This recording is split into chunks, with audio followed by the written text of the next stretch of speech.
Hello everyone, Lorelei from the future here. Today's an exciting episode covering the locked room mysteries, so stay tuned to the end for the crazy, outlandish theories that I cooked up. Anyway, back to the story. Hello everyone, welcome back to another episode of Umineko. The last time we left off, there was a whole big battle between Beatrice and her former master. And today, we are starting on a new subchapter called VIRGILIA, and let's just see. So without further ado, let's just get right into today's episode. There was no way to notice the coming of morning without opening a window and looking at the cloudy sky, which had become a tiny bit lighter. It wasn't a refreshing morning, and I just remembered. It's the morning of the killings. All that could be heard was the sound of the rain, which had kept falling since last night, and the howl of the wind. とても朝とは思えないわね。I am wrong.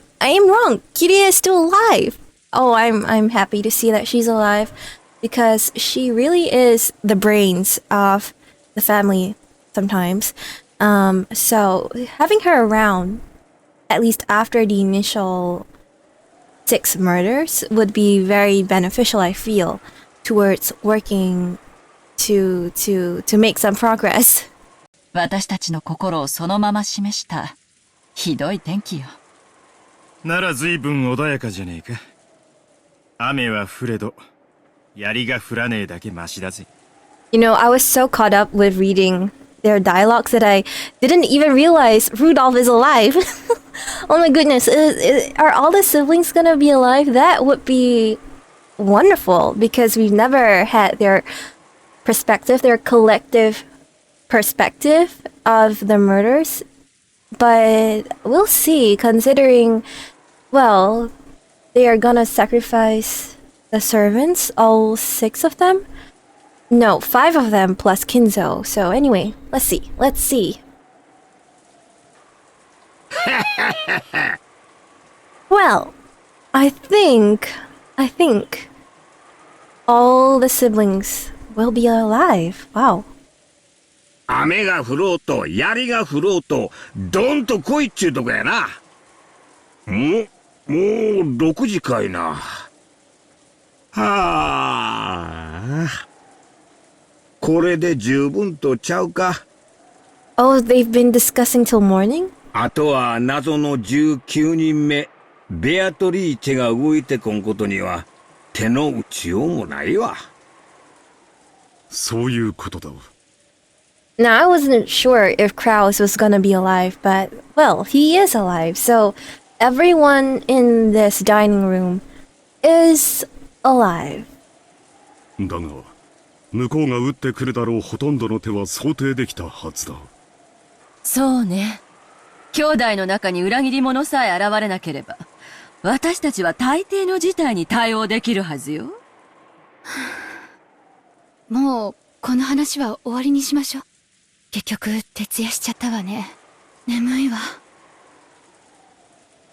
そうですね。朝食をとったら一度お休みになられてはいかがですか。良い提案だ。この年に徹夜は応えるよ。As they all stretched, they enjoyed this unrefreshing morning as best they could. 顔でも洗ってこようぜ。きっとひでえ辛さ。Well, how are they gonna discover? Oh, the bodies. 何？このひどい匂い。The stench of death. As soon as they exited into the corridor, Kiria made an openly disgusted expression. どうしましたか？ねえ、何かひどい匂いがしない？ん？なんやこの匂いは。こらたまらんで。Because of that fuss, everyone stuck their heads out into the corridor. It was a faint stench, but after the complaints, they clearly noticed it. Each of them went into the corridor, relying on their own sense of smell to tell them where this strange odor was coming from. 一体何事でしょう。現時に対応させましょう。 Oh no, Genji's not gonna be here. きっともう使用人室に来ていて朝の準備をしているはずです。頼む。まさかあのゴーダに限ってこんな匂いをさせる朝食を作っているとは思いがたいのだがね。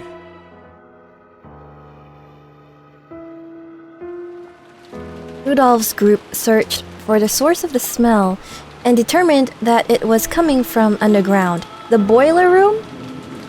From the boiler room. But the door was locked and they couldn't check inside.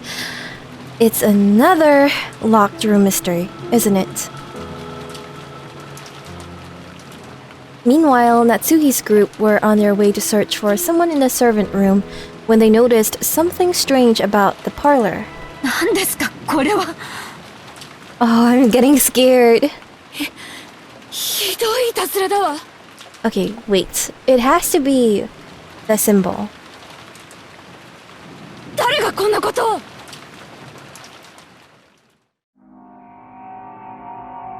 It will never not get me. Drawn on the door to the parlor in a paint that reminded one of blood, there was a strange magic circle-like thing. 厨房にはまだ誰も来てないわ。何よそれ。 Eva's group, who had thought the smell had been coming from the kitchen, had returned, having observed that no one was there yet and that preparations for breakfast had not yet begun. And they noticed the unusual state of the parlor. But why the parlor? ダメだな。ボイラー室は鍵がかかってる。ボイラーの故障とかそういうのだとまずいんじゃないのか？使用人は誰かいたか？ So, well, I'm just gonna share my thoughts as we go along, but usually the symbol would be on the door or something to the room that has the dead body. So if it's the parlor room that had the symbol, wouldn't that mean that there is a body inside? And if there's no body inside, then I wonder what has changed. その悪趣味な落書き、ここにもあるの？ボイラー室の扉にもあったのよ。 Oh, okay, so both rooms have the graffiti. But this is the first time we've had both, not both, but two of the same symbol in two different locations at the same time. なんやって？この薄気味悪い落書きがここだけじゃなく他にもあるっちゅうんか。 Sorry, but thinking about it, what if there had been the graffiti in other parts of the mansion in the previous two episodes, just that we never saw it? I mean, there is that possibility. まさか森の魔女ベアトリーチェの宣戦布告っちゅうわけやないやろな。 Hideyoshi tried to make fun of it, but staring at this creepy magic circle while listening to the wind and rain really made it seem like it was a message from a witch. The dripping bright red paint made one think of blood, and it made things even more eerie. Hideyoshi tried to open the door, but it was locked. As a general rule, the parlor was never locked. Someone had gone out of their way to lock it. これはどういう私たちが食堂で話し合いをしている最中に誰かがこっそりとこの落書きを残したというの。客間とボイラー室の扉に。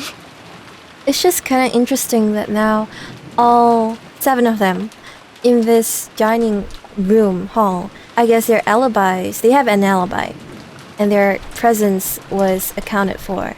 For the most part, we don't know what goes on in the dining hall, but that would rule out any of the 7 of them. 7? Sorry, I'm just counting. But yes, 7 of them as a suspect for this first night's murder. That's what I think. どうせ使用人の仕業よ。私たちはずっと一緒だったのよ。全員にアリバイがある。おそらくお父様に何かおかしな指示を受けてこんないたずらをしたのよ。Honestly, Eva's phrasing of words is so odd because, I mean, alibis, bringing up alibis when nothing really big has happened. I mean, at this point, I'm sure all of them are thinking that it's just some strange prank. So not to the extent of murder, but like some childish prank that maybe one of the siblings or someone else in the family has conducted. Conducted is a weird word to use there, but you get what I mean. So I don't know. Eva's wording here is kind of tripping me. It's kind of setting off warning bells in my head. But then again, there is language barriers and stuff, so maybe this is something that can be used in a general way. But yeah, I mean, bringing up alibis to me just seemed a bit extreme, given what they all must be thinking, which is that, you know, it's just a prank. 昨日のマリアちゃんの手紙の件も含めて使用人連中が親父の手先になって何かを企んでる可能性は十分疑えるからな。とにかくみんなどこにいやがるんだ。まさかかくれんぼってわけでもねえだろうに。探そうぜ。それより私は子供たちが気になるわ。無事よね。私確かめてくるついでにゲストハウスに使用人の人がいないか見てくるわ。なら手分けだな。ゲストハウスにガキどもの様子を見に行く間、俺たちは屋敷の中を調べてみよう。I'm surprised that Rosa is the only one who thought of the children when everyone's head went immediately to thinking about Beatrice. 考えたくはねえが、こんな薄気味悪い落書きがここだけってことはねえかもしれねえ。親父殿のおかしなゲームに巻き込まれているのかもしれんな。私は親父殿のところへ行って事情を聞いてみよう。ま、素直に話を聞いてくれるとは思えんだね。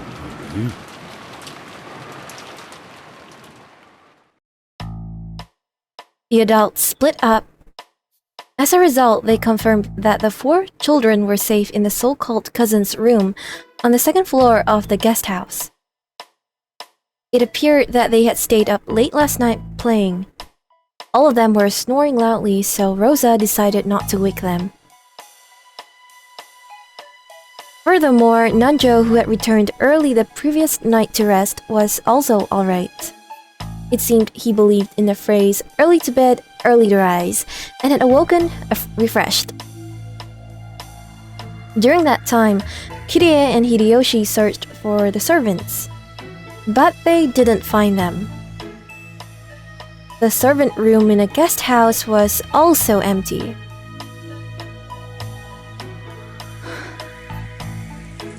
子供たちは無事よ。みんな夜更かしのしすぎね。使用人室は空っぽや。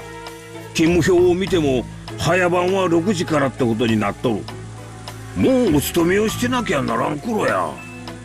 仮眠室も空っぽよ。布団を抜け出した跡はあるけど暖かくはなかったわ。こら、クラウス兄さんたちの想像が当たったんとちゃうか？ If the futons were laid out but not used, I'm just thinking, why? And wondering, when Kinso called them up, was it in the middle of the night? Now this is when the times become quite important, right? I might have to go and search that up again, but yeah, it might be a clue. 多分お父さんの指示で仕組んだゲームなんや。あの不気味な落書きを残してどこかに姿を隠してわしらに何かをさせたいに違いないんや。遺産や家督を誰が引き継ぐにふさわしいか確かめようっていうことですか？いくらなんでもそれは。いいえ、お父様だったらそういうことをしてもおかしくないかもしれない。何しろお父さんは大仕掛けが大好きや。例の碑文を大広間に掲げた時から練りに練った計画だったのかもしれへんで。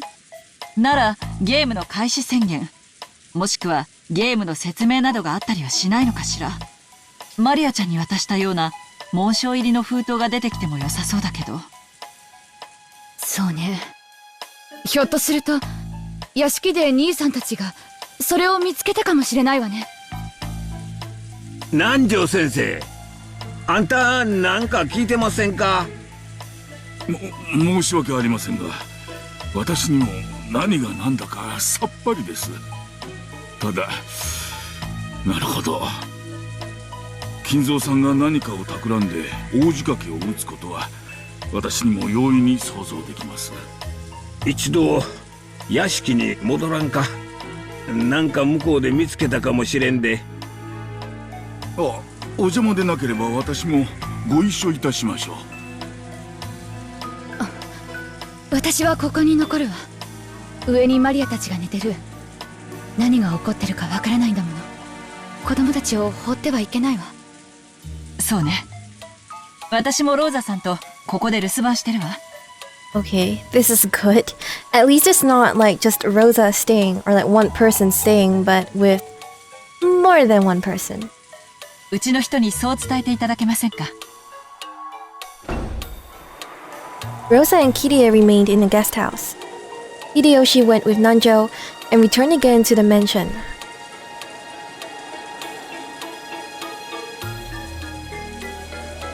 Meanwhile, in the mansion, unbelievably, or maybe we should say that bad feelings have a tendency to be right, Rudolph's prediction was right on. Because the same magic circle graffiti that had been drawn on the doors, the boiler room, and the parlor had been found in multiple other places throughout the mansion. Oh? Oh, that is new. I mean, this is new information. 兄貴、親父の方はどうだ？いや、ダメだ。何の反応もない。一応扉に耳も当ててみたのだが、何の気配も感じなかった。使用人の姿はどこにもありません。一体どこへ姿を消したのやら。冗談じゃないわ。お父様も使用人も姿を消し、屋敷中のあちこちにおかしな魔法陣だらけ。一体何が起こってるっていうのよ。 Oh, Eva is... she's scared. There weren't only magic circles on the door to the boiler room and the door to the parlor.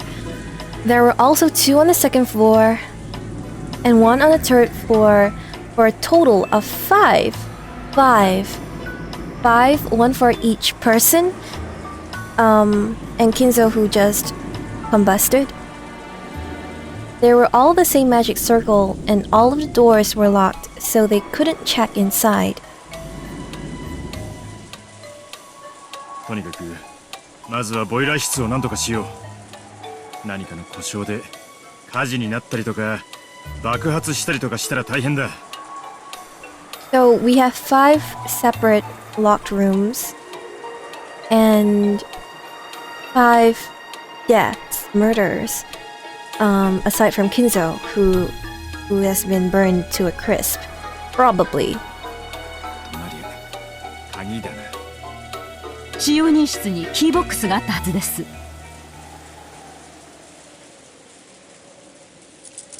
They fished through the key box in the servant room. Because each servant individually carried their own master key around, those weren't kept here. However, all of the individual room keys should have been here. So now we don't even have the master key problem? Not now anyway. よくもこれだけぎっしりと鍵があるものだよ。ないわ。何度探してもボイラー室の鍵が見つからないわ。Oh my goodness. 見ろよ姉貴。例の魔法陣の書かれた部屋の鍵だけが綺麗にぽっかりと抜けてるぜ。本当ですね。これは困りました。まるで魔法陣の部屋に入ってほしくないかのようね。いいえ、わざわざ魔法陣でアピールしてるんだから入ってほしいのかしら。俺は後者だと思うぜ。扉をぶち破るのは映画じゃあるまいし無理だろう。窓を破ればなんとかなるかもな。Prowse had a little trouble deciding whether this was a situation that called for smashing a window. At that time, Hideyoshi and Nanjo returned. there was nothing strange in the guest house and the children were safe. They told the others that Rosa and Kiria had stayed to watch over the place. おはようございます。何やらおかしなことになったそうですな。おはようございます、南條先生。早朝から起こしてしまったようで申し訳ありませんが。なんや、手紙の類は見つからんのか。わしはてっきりそういうのが見つかったとばかり思っとったんや。It's so crazy that they know that there would be a letter, but of course that was because of their deductions from before. そうね。私もこれはお父様の壮大な冗談か何かのゲームだと信じてる。でもそうなら必ずそれを伝える手紙があるはずよね。マリアちゃんに手紙を与えたように。ゲーム開始宣言はまさにあのマリアちゃんの手紙だったのかもしれねえぜ。碑文の謎を解いてみろと。すでにゲームの内容は示されてるさ。なら屋敷から5つも見つかった魔法陣にはどんな意味があるというのかね。姿の見えない使用人もだ。夏日姉さん、使用人って今日は全部で何人いたかしら。現地に合田に5人ですが何か。使用人が5人、魔法陣も5つか。偶然だろうが気になるな。兄さん、窓を破りましょう。中を確認するべきだわ。仕方ないな。綺麗に頼むよ。Prowse made his decision and gave permission to smash a window. And they decided that the first room they would break into would be the parlor on the first floor, where the windows would be easiest to reach.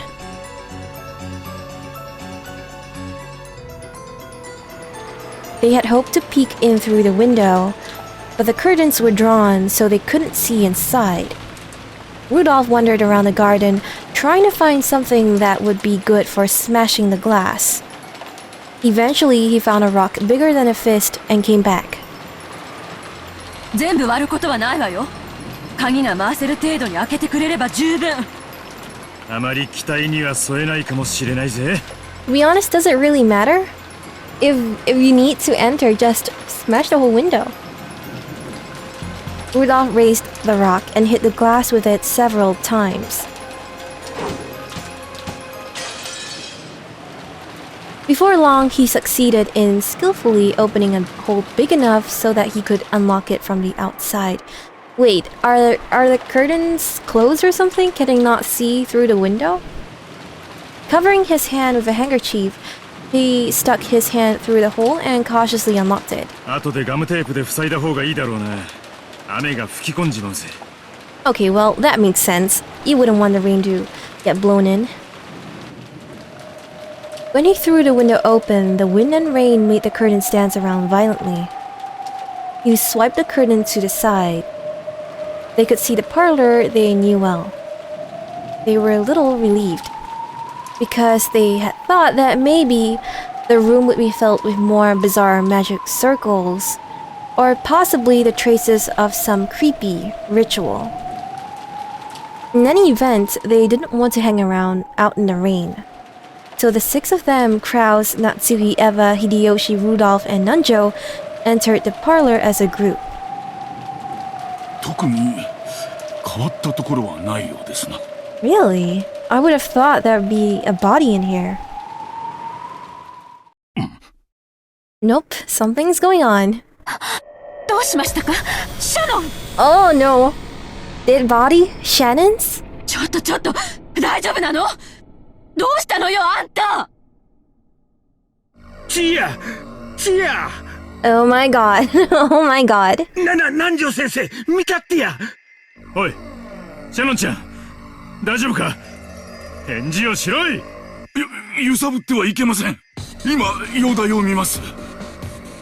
She had been in the shadow of a sofa, so they hadn't noticed her until they entered the room. Shannon was lying on the floor, her chest stained bright red with blood. おーい、バトラー、どこだ？ほらほら、シャノンの死体が出てきたぞ。もういじめねえから出てこいよ。おー、いたいた。そんなところで頭抱えて何してんだよ。Is he cowering in one corner? Battler had his head pressed to the table and was clutching it with his hands. His pitiful figure made it plainly clear that he didn't want to see anything, didn't want to hear anything. Had he heard Beatrice's sneering voice? Could he not hear, or was he pretending he couldn't hear? In any event, it was clear that he had closed up his heart like a shell.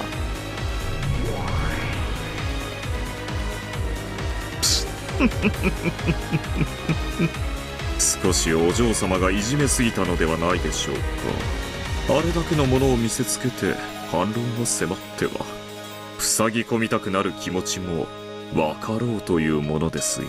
Battler is moping around. なあバトラー、反論がないならリザインを頼むぜ。お前の手番なんだ。何か指すとかパスするとか、さもなきゃ降参するとかしてくれねえと話が前に進まねえよ。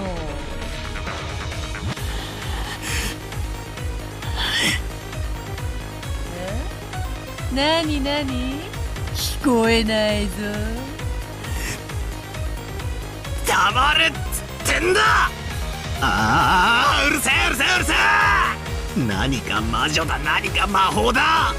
好き勝手にやればいいじゃねえかよ。俺は信じねえ、何も信じねえ。クソクソクソクソ。俺に話しかけるな、何も見せるな、消えろ消えろ消えちまえ。Battler! 俺にそのムカつく顔を近づけるな。Oh. Beatrice instinctively winced at Battler's sudden rage. そうは言うがな。Oh, that is kind of weird. お前の手番が終わらんと、わらわの手番も来ぬ。あまりわらわを退屈させるなと言いたいのだが。知るかよ、黙れよ、うるせえんだよ。お前のゲームなんか知るかよ。付き合ってらんねえんだよ。俺の番が終わらねえとてめえの番が来ねえってんなら永遠に待ってやがりゃいいだろうが。 Can I just say that I feel slightly more relieved that Battler is struggling more than I am? But of course, it's not me with my family members turning up dead, so maybe our circumstances are very different. ああ、知らねえ知らねえわからねえ。魔女も魔法も認めねえ。あんなめちゃくちゃも認めねえ。ああ、俺に話しかけるなっつってんだ。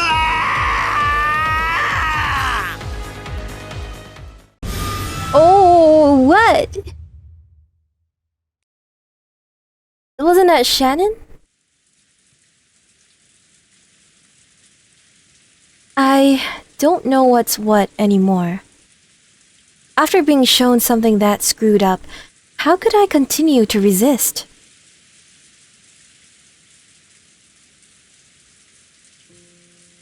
I wandered aimlessly through the rose garden. It was raining and windy, but that didn't mean my body got wet.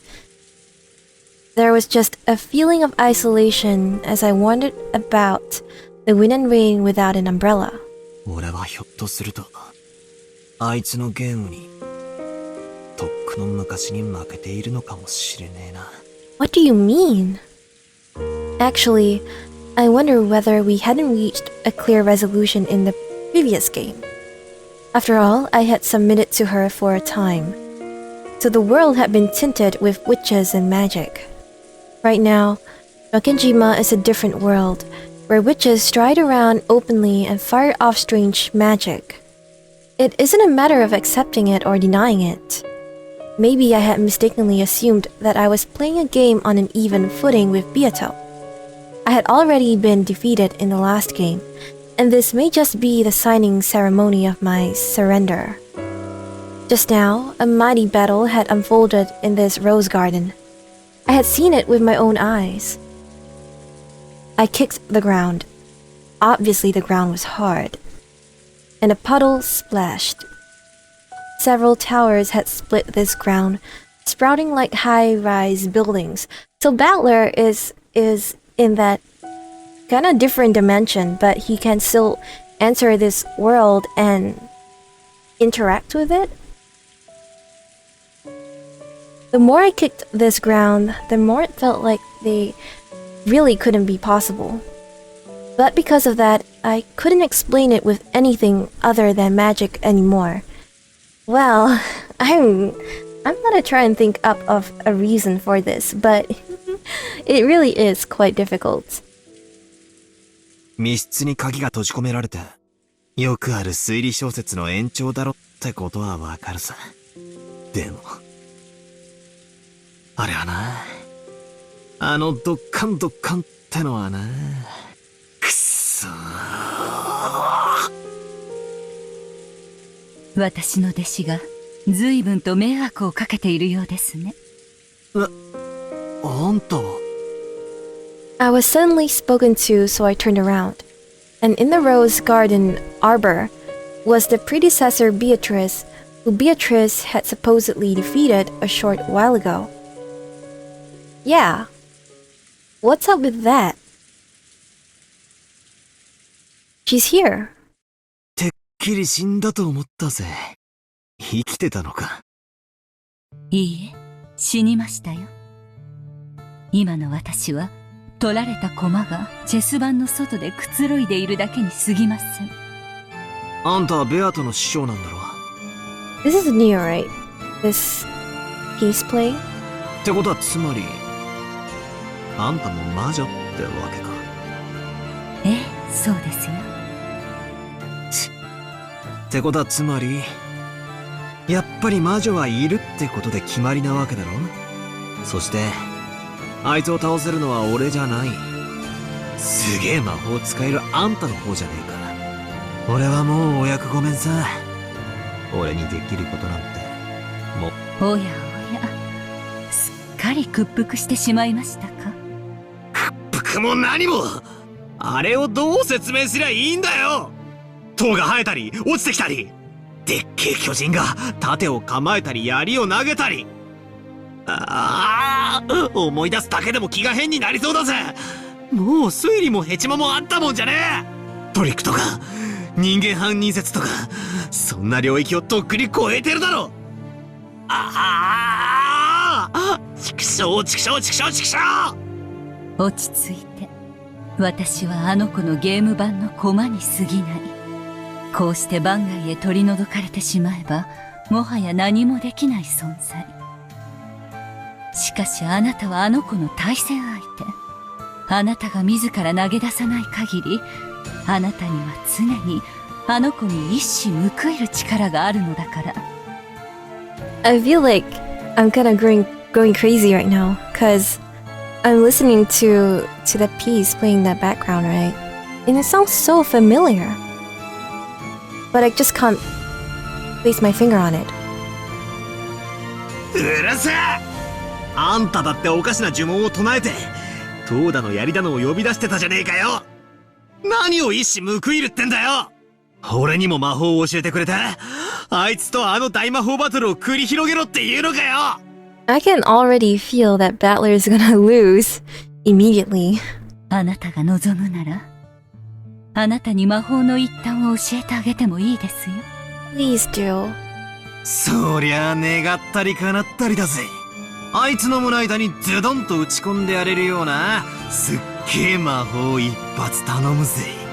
はっ、なめんなってんだ。日本の魔法に雨乞いの儀式というものがあるそうですね。ご存知ですか？雨乞い？バンバン火をくべて演武を奉納して雨を祈るっていうあれか？あれは魔法じゃねえだろ。火で上昇気流ができて、その結果雨雲が集まるっていう、れっきとした科学現象のはずだぜ。おや、I did not know that. Learning something new every day. 私は東洋魔法の一つだと信じていましたが、魔法ではないのですか。天に聖なる火を捧げ、敬いの演舞を捧げることで、神々の心に雨乞いの嘆願が届くものと信じておりましたよ。大昔の連中はそうだったろうよ。でも、その手のオカルトは、大抵科学的に説明がつくもんだ。Battler, listen to what you're saying. So there is a logical, scientific explanation for everything that Beatrice does as well, right? 物が燃えるのはどうしてですか？物質にフロギストンが含まれているからでは？いや、物が燃えるのは酸化反応だ。フロギストン説は、ラボアジェが否定したはずだぜ。物に熱が伝わるのはどうしてですか？物質にカロリックが含まれているからでは？そいつは確か、ジュールが否定したはずだ。熱はエネルギーであって、物質じゃない。Battler is surprisingly well-read given his dumb persona. よくお勉強していますね。正しい知識ですよ。ちょいとした雑学レベルだがな。フロギストンもカロリックも、果てはエーテルも、神の愛さえも、科学的な説明の前には無力ですね。私はかつて木からリンゴが落ちるのは人に食を与えるための神の愛のおかげだと聞かされましたよ。重力すらも神の愛なのか？まあ、科学より宗教が万物を説明した時代の名残だろうぜ。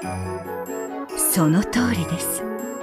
人類はかつて自らの知識の限界を、いいえ、無知そのものを魔法と呼んだのです。先ほどの雨乞いの話はまさにそれでしょう。太古の人々が火が熱を生み、上昇気流を生み出して雲を呼ぶことを科学的に理解していたでしょうか。理解せずともそういう結果になることだけは知っていた。そういうのは結構あるかもな。先人たちの知恵ってやつさ。理由は分からずとも、長い経験でそういう結果が得られることを知っていた。原理を理解できない現象は、多分彼らにとっては魔法も同然だったろうな。Just like this person had just said, ancient people who didn't understand the principles had probably believed that through the rain ceremony, their wish had reached the heavens and made the rain fall. To them, that was certainly magic. As long as they didn't understand thermals. 電気のスイッチを押せば明かりがつく。子供は電球がなぜ発光するのか、その科学的原理を知らず、結果だけを知っていてスイッチを押す。原理を知らずとも結果を得られるならば、それは彼らにとって魔法なのではありませんか？ Is this what she's saying? That the limits of our knowledge is what is magic to us. So everything that Beatrice shows us is magic because we are unable to explain it in our own limited human knowledge. But it doesn't mean that it's magic. 面白い話だな。まあ、理屈から言やそうだ。例えば俺たちは、テレビのブラウン管にどうして画像が映るのか。でも、テレビに物が映るのは当たり前だと思ってる。ブラウン管の原理を知らなくても、スイッチを押せばテレビが見られることだけは知っている。上昇気流を理解せずに雨乞いをするのと全く同じだ。つまり、原理を知らないならば、テレビだって魔法も同然。いや、魔法そのものだろうってわけか。I'm trying to see how can I apply it to what we have seen thus far. あなたはブラウン管の構造がどうなっているか知っていますか？分解してその中身を見たことは？ねえよ。本か何かで構造を読んだ気もするが、難しくてさっぱりだったな。確か電子が蛍光物質にぶつかるとき発光してどうだらこうだな。それは偽書です。真実はブラウン管の中にグレムリンという妖精が閉じ込められていて、 Now that's fun. 魔法で仕事をしてくれているからなのですよ。はあ？バカなこと言うなよ。そんなわけねえだろ。ブラウン管の中を覗いたこともないのにどうして否定を？覗いたことはねえが、絶対にそんな妖精はいないと断言できるさ。 Now this calls for the devil's proof. How can you prove that they don't exist? ここにブラウン管がない以上、実証は不能ですよ。確かに今この瞬間は実証不能だが、後でどこかのテレビをばらしてみせればすぐに論破できるさ。ということは、ブラウン管の中にグレムリンが閉じ込められていて、その魔法で映像を映し出しているという私の魔法説は、ブラウン管の中身を検証するまで否定不能ということになりますね。なんだよ、あれか？悪魔の証明だって言いてえのか？お前たち魔女のお箱だぜ。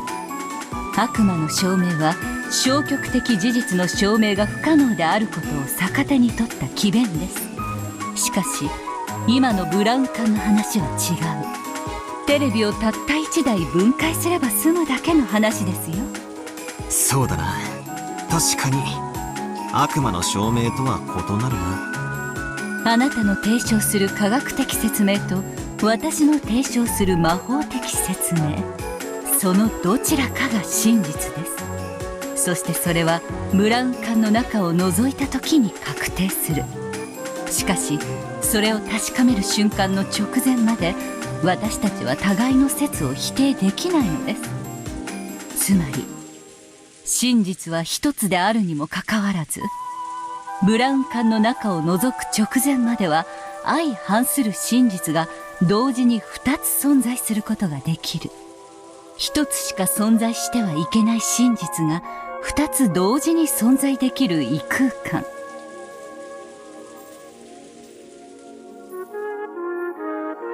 Is the cat in the box alive or dead? If you open the box, you will know the answer. You will know the truth. I was actually thinking of this when she was talking about both things simultaneously existing, but at the same time, I wonder, how do I apply it? Is she referring to how things were just sprouting from the ground and Battler couldn't deny them? Because it just, how can he deny it? But then maybe he has to dig up the ground or something. However, until you open the box, you can claim that the cat is alive, and you can also claim it is dead. Each of the two parties make a claim that according to them is the correct truth. And even though the two sides are conflicting, neither can win the argument as long as the box remains unopened. In other words, two truths can exist at the same time. Even though there can only be one cat in a box, it is packed with a living cat and a dead cat in a strange, parallel world.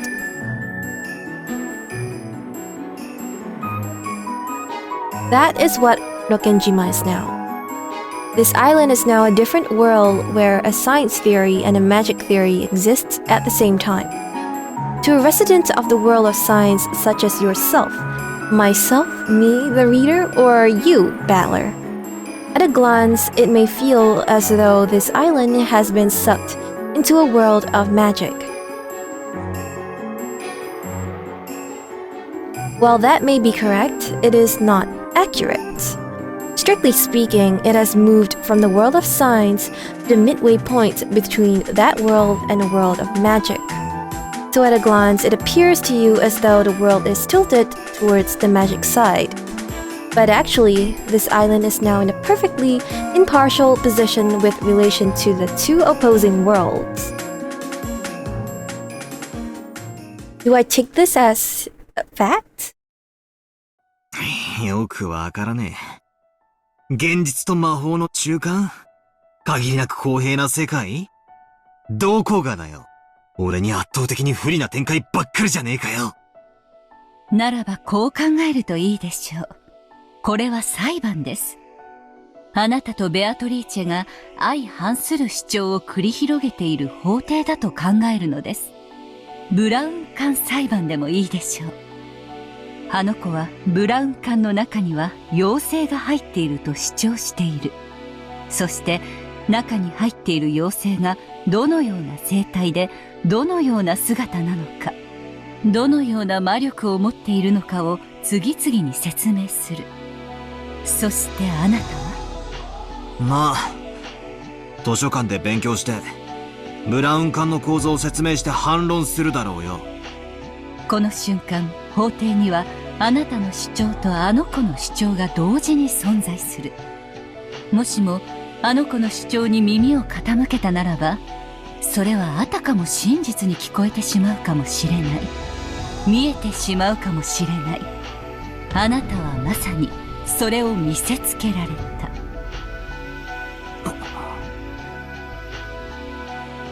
今この瞬間の六軒島には確かに魔女も魔法も真実として存在するかもしれない。しかしそれは猫の箱が開かれる瞬間までの不確定な波動関数の世界。すべての状態が同時に説明できる。So the world is the closed box.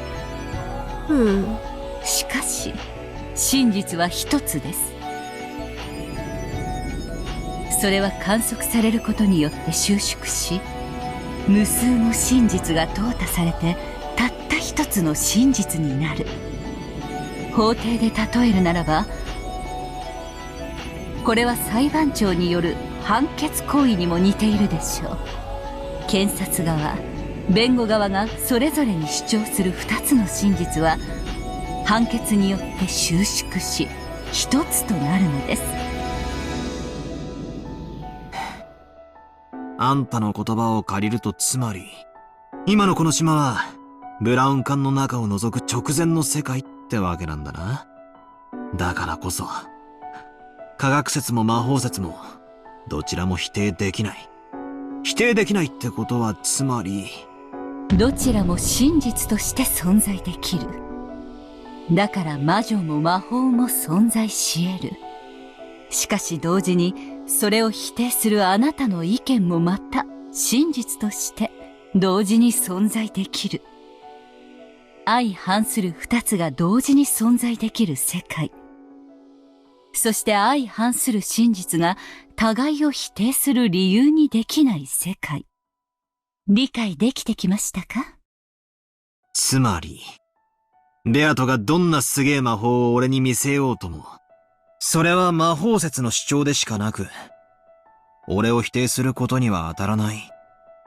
ベアトがどんな魔法を俺に見せようとも、この世界ではそれをもって魔法が存在する証拠にはなり得ないってことか。そうです。あの子は木からリンゴが落ちることすらも魔法で説明しようとするでしょう。あの子は一見杖を振るって魔法にてリンゴをもぎ取り、大地に落としたかのように主張するかもしれない。しかしそれはあの子の主張の一つに過ぎないのです。あの子のいかなる主張もあなたの主張する機会を拒むことはできない。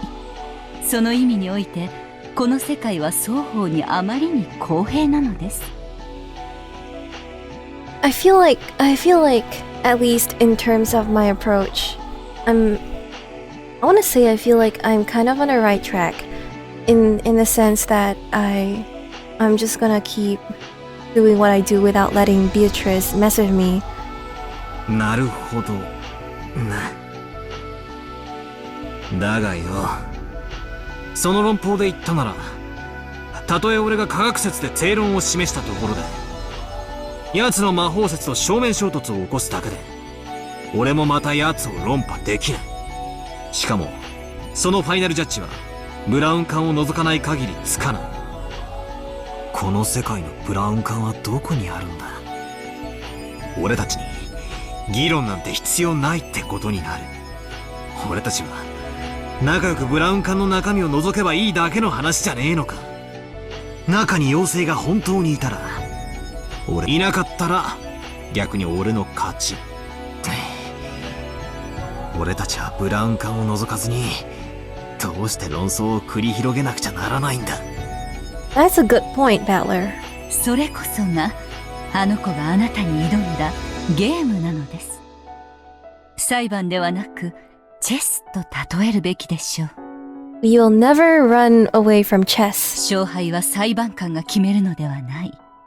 戦っているあなたたち自身が決めるのです。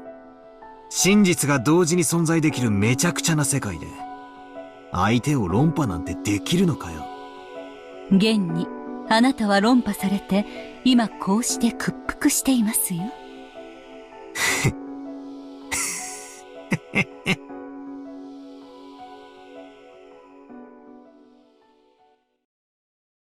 今私に助言できるのはここまでです。もしもあなたが望むなら時折助言を与えましょう。ああ、ありがとう。助かるぜ。あんたの仇も俺が取ってやる。 What about Brinkastel's help? ありがとう。期待していますよ。あんた名前は？ベアトリーチェはかつて私の名でしたが譲ってしまった今、私は名前を持ちません。ならば仮の名でも名乗りましょう。ワルギリアス。 Oh, the title of his subchapter. いえ、ワルギリアではいかがです？ワルギリア、ワルキュリア、神話の女神の名前だっけか。いいえ、ベアトリーチェのもとへ導くものという意味です。Oh, wait. Is that the name of that person who brought Dante to hell? Was it not? Am I making things up right now? It just kind of sounds familiar. 煉獄さんの頂上にて待つあの子のもとへあなたを導く。Mount Purgatory. その案内人にふさわしい名前でしょう。 Wait, is Battler Dante now? 魔女を否定する俺が魔女の助けを借りるとはな。なるほど。異なる主張が同時に存在できるこの矛盾した世界ならそれもありってわけだ。笑える話だぜ。あの子の言葉を借りるけど、本当にあなたは不死鳥のような人ね。戦う気力がもう蘇ってきた。さあ、心の準備がいいならあの子のもとへ、あの子の座するチェス盤の正面へお戻りなさい。私の弟子とどこまで戦えるか楽しみにしていますよ。ああ、見てろよ。もうあいつの寝言には耳を貸さねえ。とことん冷静に俺の戦いを貫いてやる。もうあいつの挑発には絶対に乗らねえ。では戻りましょう。戦いの席へ。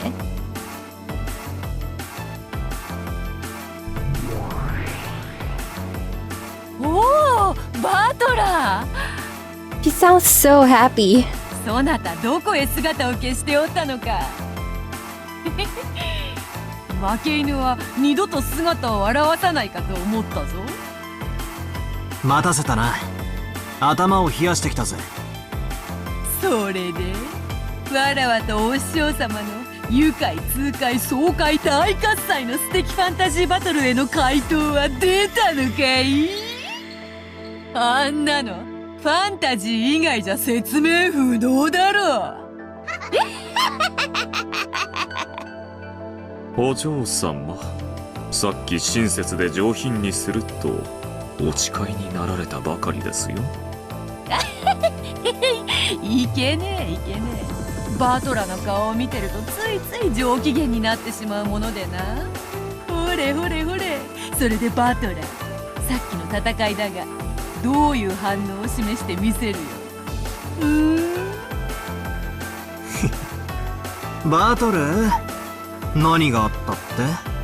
Oh, is he gonna play that way?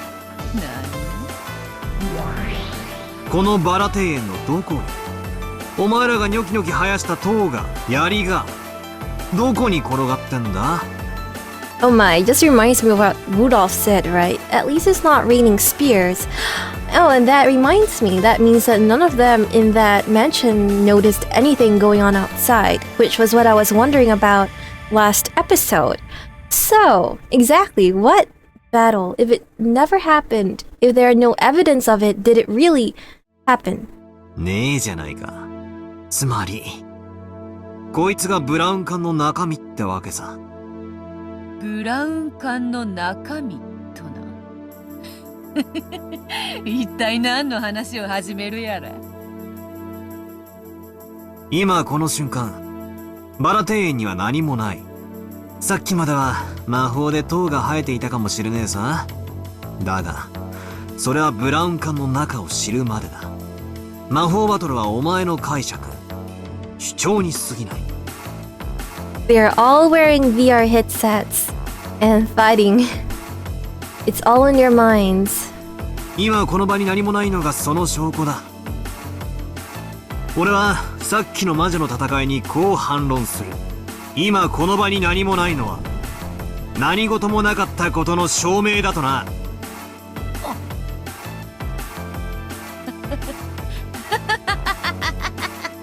あのな、さすがに第一の晩から大暴れはできぬし、わらわもこのバラ庭園は気に入っているのでな。No, excuses. These are just excuses. 被害を及ぼさないため結界の中で戦っておったのだ。だから現実には何の影響も与えていないのは当然のことよ。それがお前の主張だな。ああ、それもありだろうな。だが今この瞬間のバラ庭園に何もない。だから魔法などなかったという俺の主張を何ら妨げるものではないんだ。 That's right, Valor. You're getting a hang of it.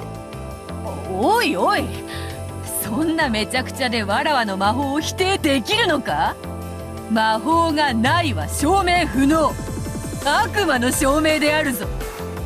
今この瞬間のこのバラ庭園が真実だ。覗いた瞬間にブラウン管の中の妖精は蒸発する。そしてここには何の魔法の痕跡もない。だからお前らの魔女の戦いは行われなかった。なんだその返し手は。その力は もしや。お忘れですか、お嬢様。多層世界収縮術です。 Multi-planar world collapsation technique? 無限の魔女の力と対になる有限の魔女の力。 What? 無限の魔女にしか悟ることができず、そして無限の魔女にとって最も強力な効果を発揮します。シュレディンガーの猫箱か。あの老いぼれ魔女め、余計な入れ知恵を。時間をロスった。使用人5人とじいさまで6人の死体。状況を確認させてもらうぜ。俺がもたもたしてて時間を無駄にしちまった。ここからはサクサクいくぜ。席につけベアトリーチェ。ようやく第一の番じゃねえか。本番スタートだぜ。どんと来やがれ。 Yo, let's go! Let's go! Now I'm excited to see what she will throw at us. And it's 7 o'clock. Skirmish. Okay, it's the second day. Second day?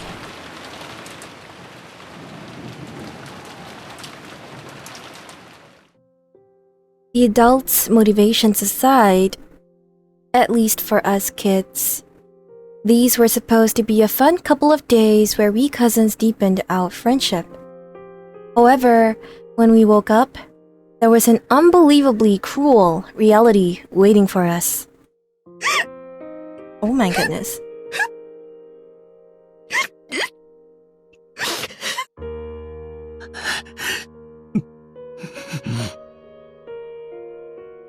George, Aniki, and Jessica were crying over Shannon-chan and Cannon-kun's deaths. So they know. Right now, everyone who was alive was gathered in the lobby on the first floor of the guest house. And there were 12 of us. Unbelievable, right? There were 18 up until yesterday. And in one night, a third of that number had lost their lives. My agitation had finally settled down, and along with my lack of sleep from being woken up so early in the morning, I was beginning to feel like this was just a little unreal. I want to think this is some kind of bad dream. My cheap escapism kept telling me that was true, over and over. Maria had gone back to sleep in the sofa Auntie Rosa was sitting in. Rather than her having nerves of steel, she probably genuinely hadn't had enough sleep. The adults were grasping members of grandfather's collection. A short barrel rifles.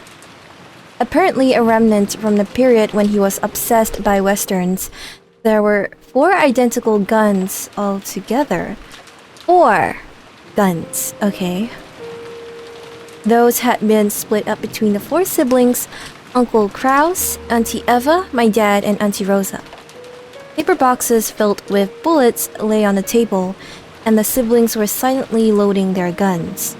Oh, and so quick too.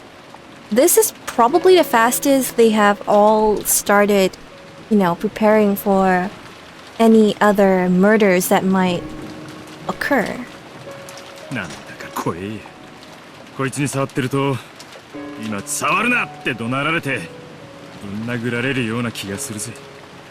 ならよかったな。いくら触っても、もう殴られることはない。信じられないわ。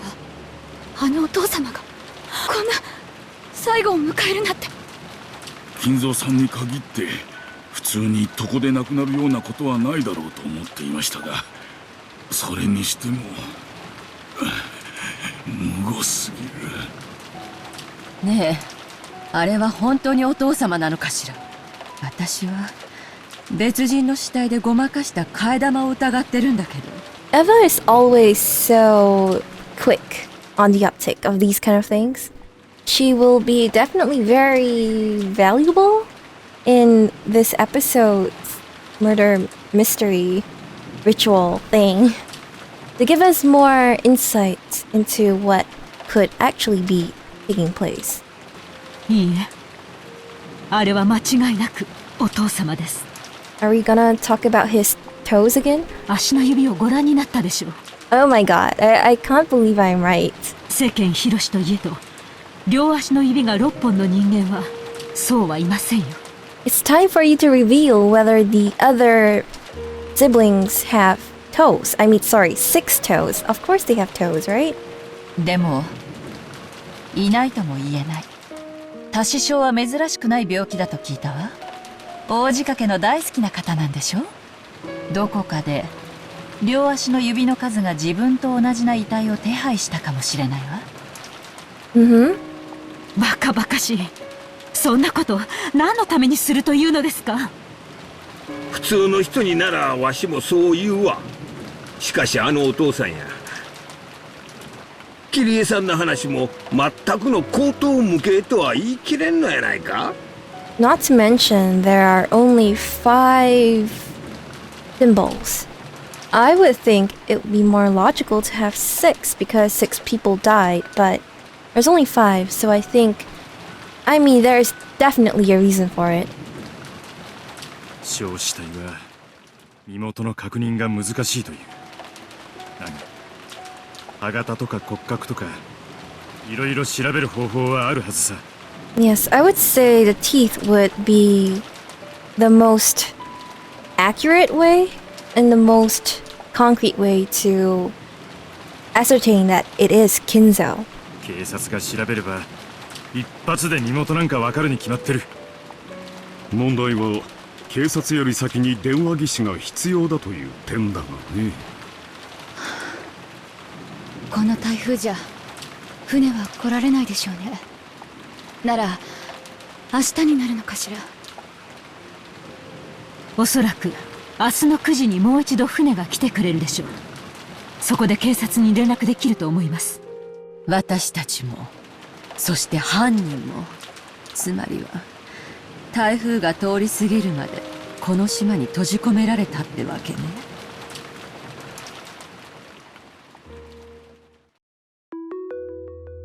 Just from our parents' conversation, you could probably figure out the general gist, but let's explain the situation anyway. First, early that morning. In various places throughout the mansion, a total of 6 corpses of grandfather and all the servants had been found, one after another. First, grandfather had been fed to the flames in a boiler room and was completely burnt. So uncreative, he was incinerated in the boiler room once again. So similar to what happened in episode 1. The servants were found dead, each locked in one of the various rooms throughout the mansion, onto which magic circles had been drawn.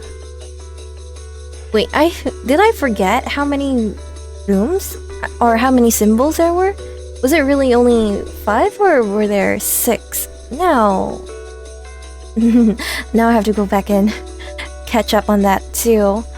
The cause of death for the servants was uncertain, but according to Dr. Nanjo's diagnosis, there was a high likelihood that they had been stabbed by something like a spear, or possibly shot by a gun. That's new. That was why the adults had started arming themselves with the rifles. And what made the situation even more chaotic was that the telephone lines were out of order. It was unknown whether lightning had caused them to break down or whether the culprit had destroyed them. In any case, contact with the outside was broken off and we couldn't contact the police. So until tomorrow morning, when a typhoon would pass and a boat would come, we would have to protect ourselves. After all, Rokkenjima was now isolated by the typhoon. And just like how we were stuck on the island, so was the culprit. It seemed that the adults had stayed up the whole night, spanning the whole time holding the family conference in the mansion's dining hall. And even so, this crime had occurred in the mansion. So right when the adults had been getting worked into a frenzy over money, the murderer had been killing under the same roof. Aunt Natsuhi said that they were strict on locking the doors and windows at night, and yet some suspicious person had entered the mansion. The adults had decided that the inside of the mansion was too large to be safe, so they had pulled out the guns and moved to the guest house where we had been. Which brings us to the present. George Aniki and us others back to see Shannon-chan's body, but the adults refused point blank, saying that we must not until the police arrive. That wasn't just because they had sealed all the rooms to reserve the scene. After all, the culprit who had killed 6 people had wondered about that mansion. To the Ushiromiya family right now, the mansion, which should have been their home, was like a danger zone that an unknown murderer had entered. It makes sense, I mean, the mansion is vast.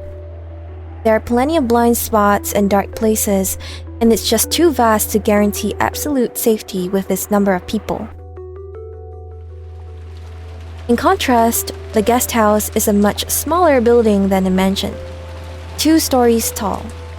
Number of rooms about 10. Apparently, it had originally been constructed to serve as a boarding house for when the island was to be turned into a resort.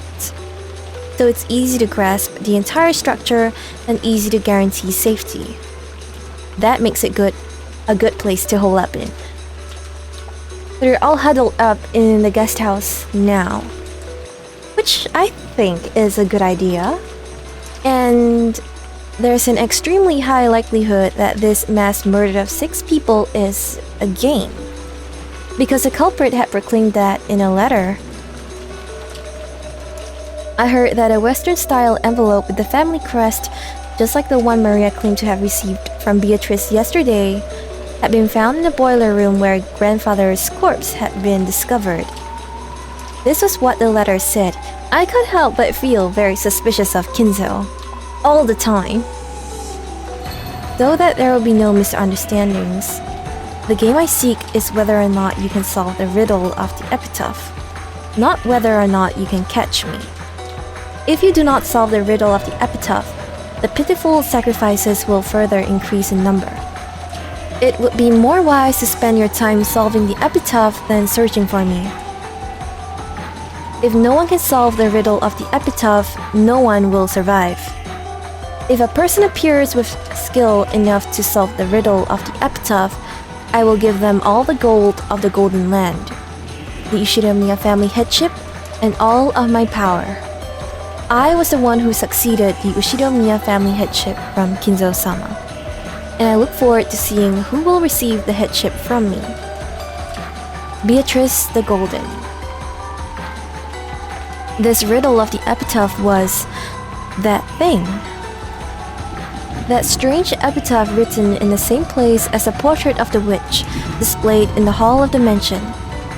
Grandfather was the one who ordered that it be written, and the person who solved it would, supposedly, be given the family headship or the hidden gold, or something like that.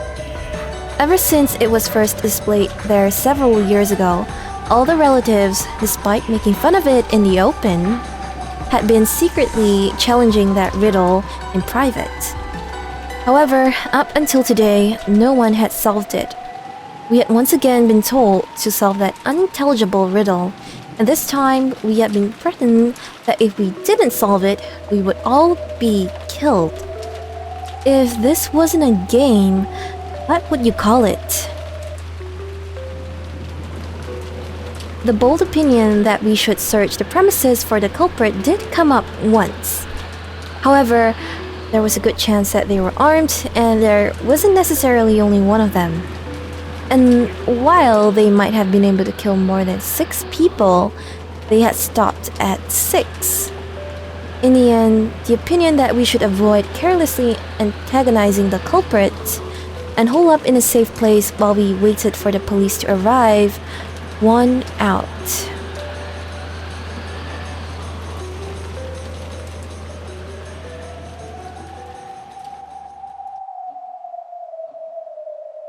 After the adults had carefully checked that the doors and windows in the guest house were locked, they set up camp in the lobby. And as they fingered their guns to distract themselves from the tension, their expressions showed that they were already fatigued from this long day, which had still barely begun. There was nothing that I could do. Now, all I could do was be taught how to use a gun to prepare for the off chance that something would happen which led to an excess of guns. That's the way. Just obediently stay there, me and the rest of you.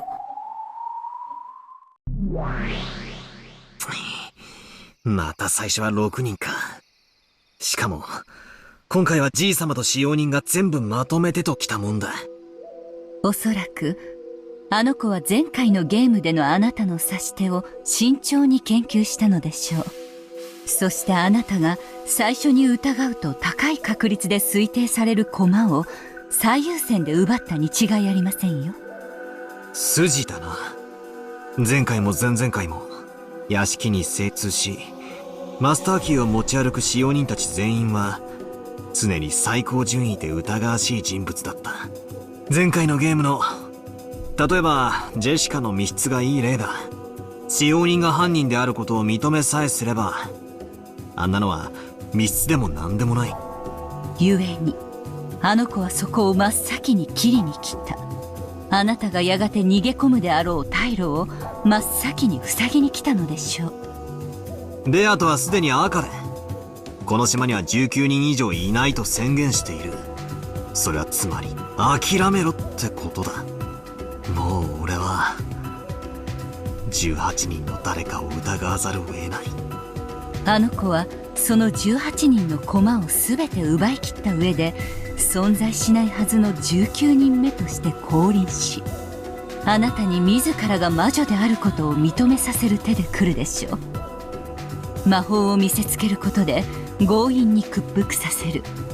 あの子にさせるのは成功法だけなのですから。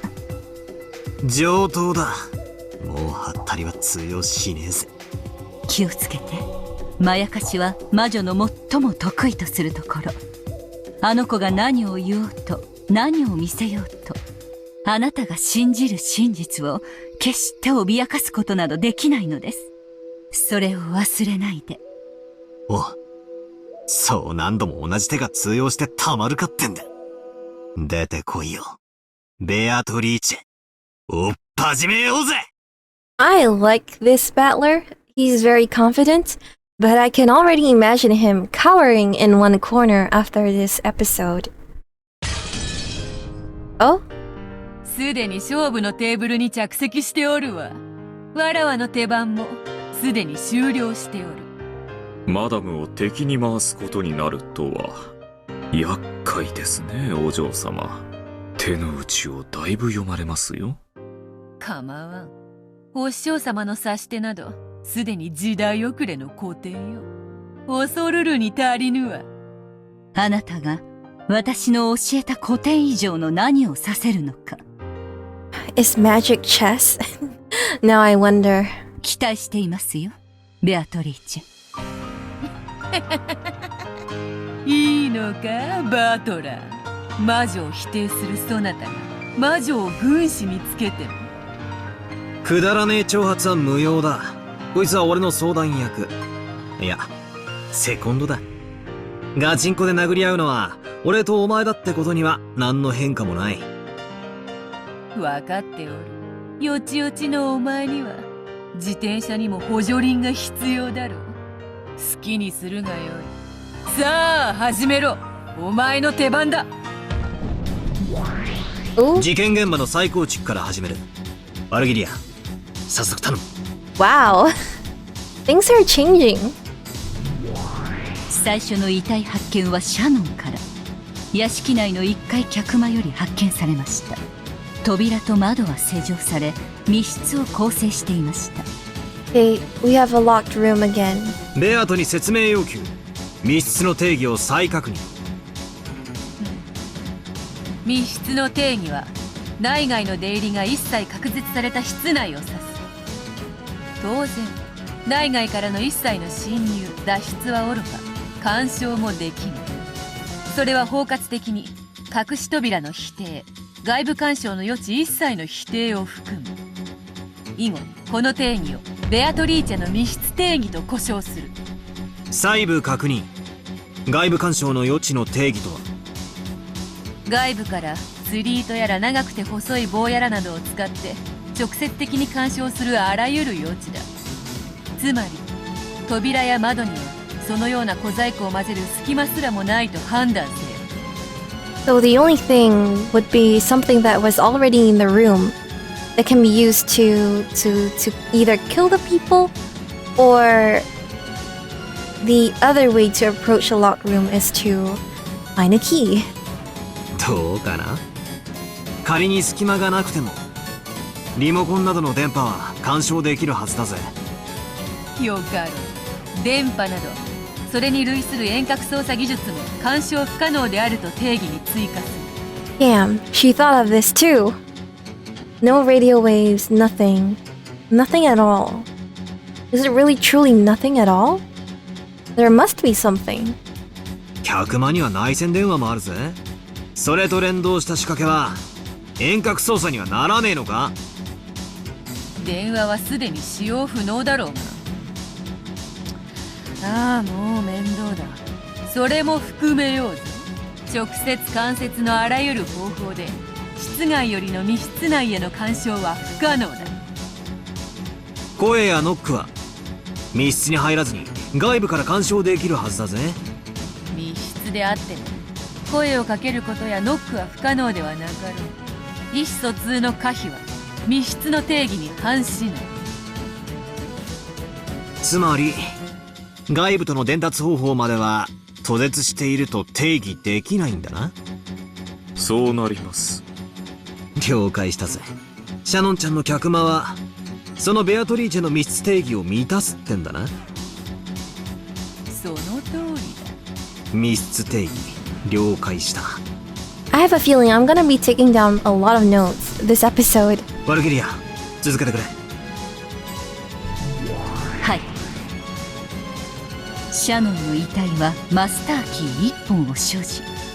発見した親族がこれを回収。ベアトに副賞要求。今回のマスターキーの本数は？前回と同じ。各使用人が1本ずつで5本だ。ってことは密室にはまだならねえってわけさ。マスターキーはまだ4本余ってる。シャノンちゃんを殺害後4本の鍵のいずれかで施錠するだけの話だ。その通りでございます。そして見つかったのはマスターキーだけではありませんよ。はい。遺体のすぐ傍らに紋章入りの養鶏封筒が。中に手紙はなく2階客室の鍵が入っていました。Oh, what? So there were 2 master keys in the room. 2階客室の鍵。それは2階客室の扉をマスターキー以外に唯一開けることができる鍵だという定義でいいのか？ Sorry, I caught my mistake. It wasn't a master key. It's just a key to a room. 問題ないぞ。そしてマスターキーと違いその1本しかない。つまりある特定の部屋を開けるにはマスターキー5本に加えその1本しかないというわけです。 And there are 5 keys that were missing. And there are 5 keys that were missing from the key box in the servant room, and I guess you're all gonna be inside the locked rooms. これはつまり次は2階客室へ行けというメッセージなのか？となると大人たちは2階客室へ移動したな。はい。2階客室の扉もまた施錠され魔法陣が描かれていました。親族はシャノンの遺体脇より入手したその鍵によって開錠。室内にて熊沢の遺体を発見。室内は密室。定義はベアトリーチェの密室定義に準拠。熊沢はマスターキー1本を所持。これを親族が回収。そしてシャノン同様に遺体の傍らに養鶏封筒を発見。中には3階控室の鍵が。親族は3階控室へ移動。そして3階控室の扉にも魔法陣でさらに施錠されていて We're moving to one level higher each time. はい。室内にてゴーダの遺体を発見。室内は密室。ベアトリーチェの密室定義に準拠。ゴーダはマスターキー1本を所持。これを親族が回収。そしてこれまで同様に紋章入りの養鶏封筒を発見。中より2階貴賓室の鍵が。 We went down. 親族は2階貴賓室へ移動。何なんだこいつは。てめえ何を企んでやがる。そう睨むほどのものでもあるまい。密室ではあるがそれを開けるマスターキーはまだ何本もあるではないか。律儀にマスターキー以外の固有の鍵も進呈している。気に入らねえ展開だぜ。だが展開は読めてきた。この調子で6人続いてくってわけか。はい、その通りです。2階貴賓室にて源氏の遺体を発見。マスターキー1本を回収。地下ボイラー室の鍵を発見。地下ボイラー室へ移動。 We go up and we go down. 地下ボイラー室にて金蔵の遺体を発見。 We're left with cannons. 礼拝堂の鍵を発見。礼拝堂に移動。礼拝堂にてカノンの遺体を発見。マスターキー1本を回収。1階客間の鍵を発見。以上で6名の遺体発見の再構築を終了します。補足です。金蔵の遺体の傍らで発見された養鶏封筒には礼拝堂の鍵と一緒に手紙が同封されておりました。手紙の内容はすでにご確認の通り、碑文の謎を解くよう改めて催促する内容です。ってことはなんだよこれ。最後のカノン君のところに一番最初のシャノンちゃんの客間の鍵があったってことは、密室が6つ呪術つなぎになってるってことなのか。その通り。6つの密室が数珠つなぎになっておる。それぞれを解錠する鍵はそれぞれ隣り合う密室によって閉じ込められている。つまり6つの密室が1つの巨大密室を形成し、その中に全てのマスターキーと固有鍵全てを閉じ込めてしまっているのだ。ちなみに6つの部屋の扉や窓はいずれも普通。オートロックのような鍵を使用せず施錠できるような仕掛けは存在しない。どうだよ、綺麗なもんだろう。ですからお嬢様、そのあたりに品がございます。When Renove rebuked her, Beato stuck her tongue at him shamelessly. She really is like a kid. 悪い悪い。ついついバトラと遊んでると上機嫌になってしまうのでな。それでバトラ、お前の指し手はどうなんだよ。特に思いつかないんなら、わらわがヤギたちに遺体を運ばせて魔法にて全ての扉を封じるところを特別に見せてやってもいいんだぜ。好きにしろ。お前の主張する魔法説として拝聴しとく。だが俺はお前の主張とは全く異なる人間説をお前の主張に一切干渉されることなく主張することができる。それはつまりお前のざれ言に耳を貸す必要は何もないってことさ。好きに魔法の杖でも振るって七色の魔法で扉を閉めるところでも実演してろってんだ。隣でそのうちガマの油と万能包丁の実演も始まるぜ。 All-purpose kitchen knives lumped in with the snake oil sellers. ワルギリア、事件現場を再構築、穴を探すぜ。全員は間違いなく死亡してるのか。誰かが死んだふりしてんならこんなの密室でも何でもねえ。南條は全員の死亡を確認。 How can we trust Nanjo? How can we ever trust Nanjo? ただし誤信率の否定は悪魔の証明により不可能。 True. つまり誰かが生きているのを南條が見逃した可能性をゼロにすることはできません。来たな、悪魔の証明か。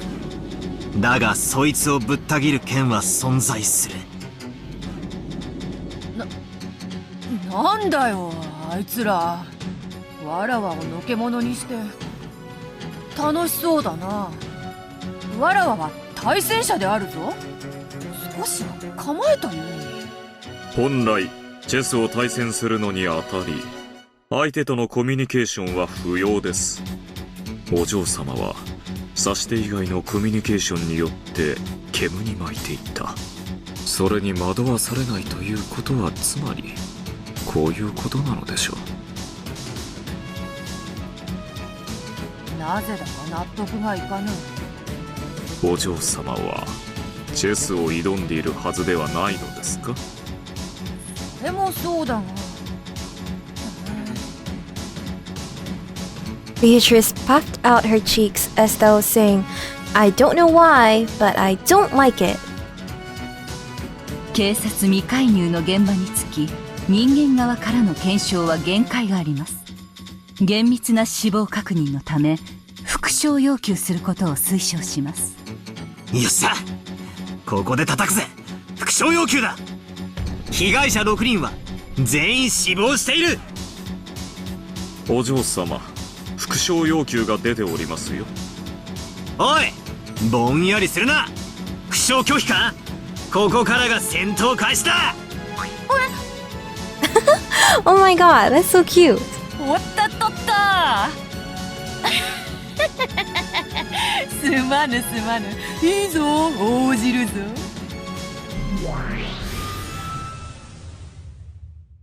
金蔵、源氏、シャノン、カノン、ゴーダ、熊沢の6人は死亡している。That makes things more difficult to work with. 何をぼんやりしてるんだか。よし、まずは一つ引き出したぞ。死んだふりって王道はまず否定されたな。もはや手加減などせぬぞ。好きなだけ来るがよ。次々斜め切りにしてくれるわ。続けて復唱要求。6つの部屋には誰も隠れていない。俺たちが認識していない人物の存在を否定してみせろ。どうする。6つの部屋には誰も隠れていない。よし、これで6人だけの缶詰は確定だな。そして死んだふりもない。どうするどうする。人間にはもはやどうしようもないであろうが、おとなしくわらわが素敵な魔法で鍵を自由自在にするところをひざまずいて拝見しろよ。寝言言ってろ。さらに復唱要求だ。6人の死亡は即死である。即死？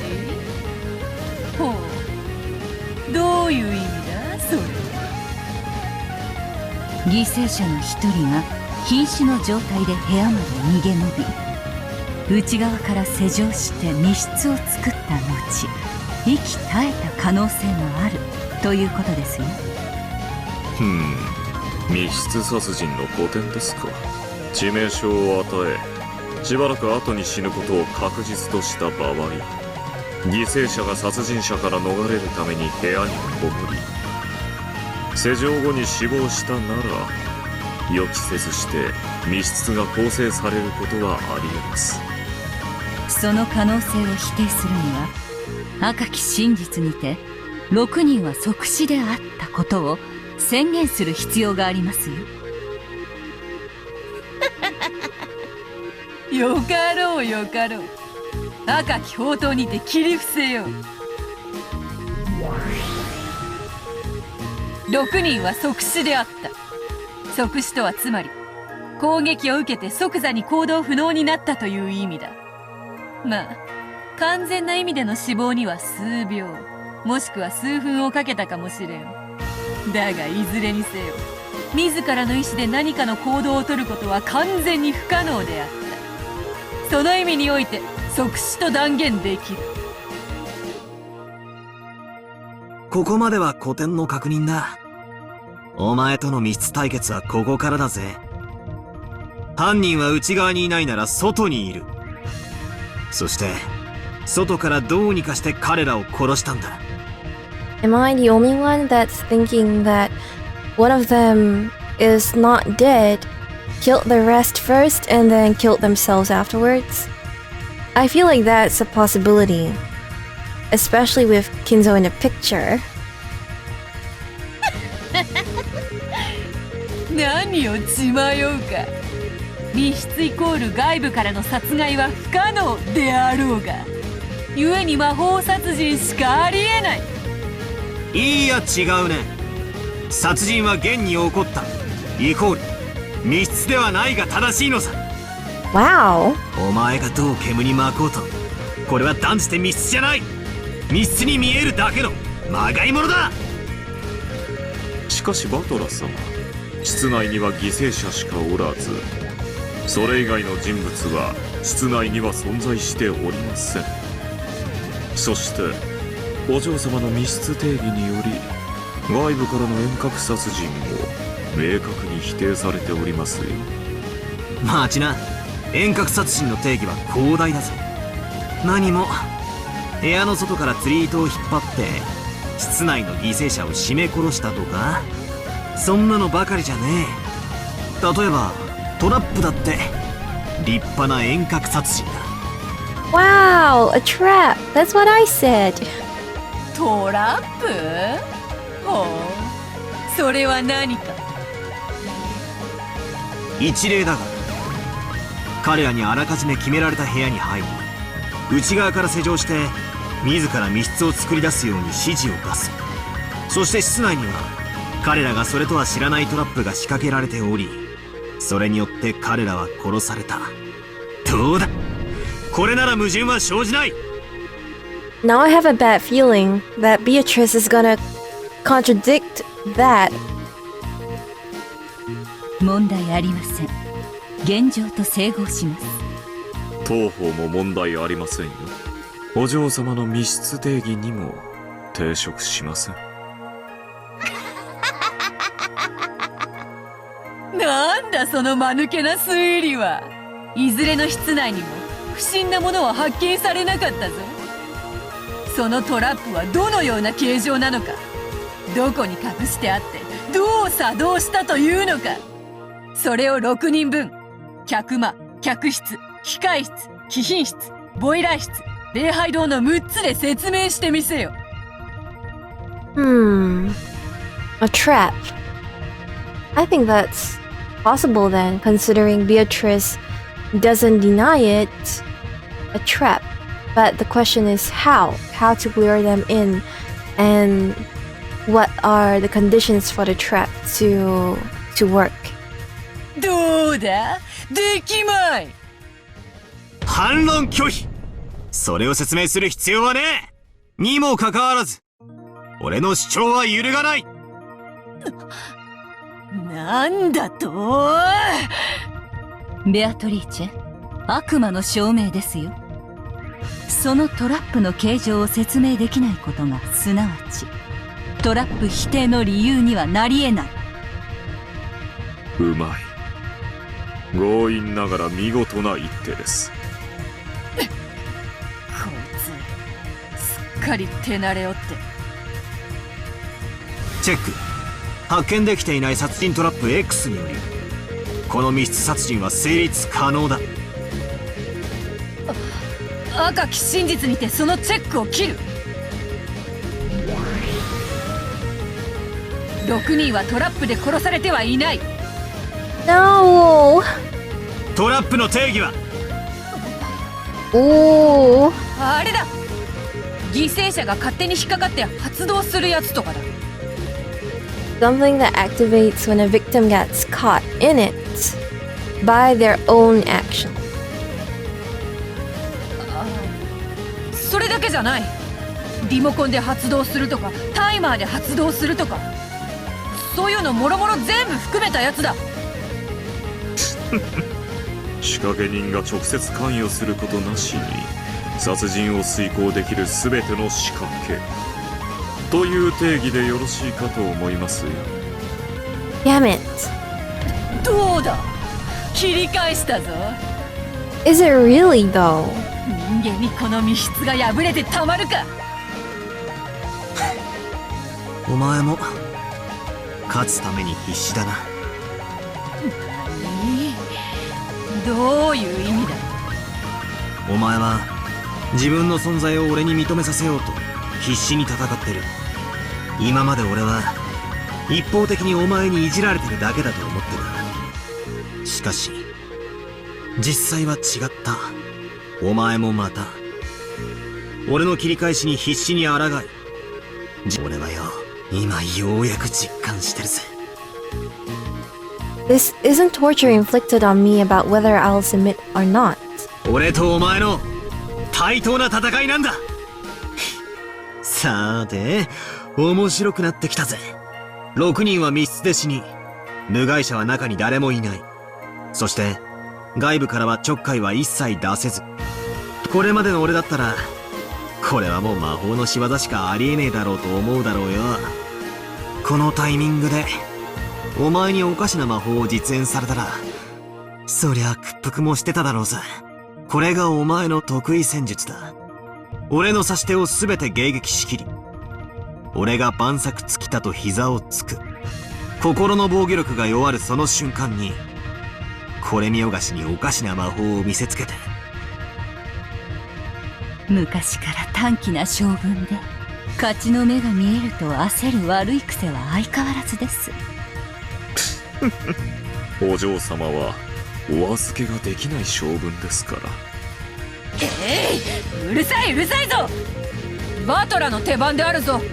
そなたが進めたトラップの駒はわらわが赤にて切り捨てた。次は何を繰り出すのか、存分に来るがよい。おっ、トラップまで潰され、一見こいつは完全な密室犯罪に見える。だからこそここでチェス盤をひっくり返すぜ。Ooh, flipping over the chessboard. 来た。そなたの得意技よ。何をどうひっくり返せるというのか、見せてみろ。ああ、見せてやる。いかにして密室の中の6人を外から殺すかを考えるんじゃない。ああ、ダメだダメだ、全然ダメだ。そうさ、どうやって外から殺すかじゃない、どうやって中で死んで密室にするかなんだ。そうさ、これが答えなのさ。犠牲者6人の中に犯人が含まれていたと考えれば、この密室は極めて容易に説明できる。 Yes, agree. 何？バカな。その6人は死んだとはっきりわらわは赤で言ったはず。死んだのは6人、犠牲者は殺された5人、もう1人は自殺だったと仮定すれば、この密室は打ち破れる。確かに犯人が最後の密室に自ら入って施錠し、自らの命を絶てば、この連鎖密室は成立します。犯人の自殺、普通では考えられない一手ですが、考えられないから存在しないは存在しない。そしてその動機を立証する義務は彼にない。魔女とのチェスでしか使えない実に力強い一手。 Am I more powerful than Battler for having thought of this before he did? Maybe not. まあ動機がないとは言い切れませんね。例えば金蔵は余命があとわずかと宣告されています。残りわずかの生を惜しまず、自らの死をメッセージとしたという動機づけも不可能ではないかもしれません。お嬢様、こちらの手番ですよ。まさか死者の尊厳を踏みにじってまで犯人を生み出してくるとはな。 Since when did Beatrice even cares? こやつ血も涙もない男よ。死者を犯人に仕立て上げる、この非道なる一手は、前回のゲームでお前がカノン君を陥れた一手だ。この手でお前に一矢報いることが、ゲームは異なるが、あの時のカノン君への手向けだ。今俺はあの時のカノン君の無念を晴らした。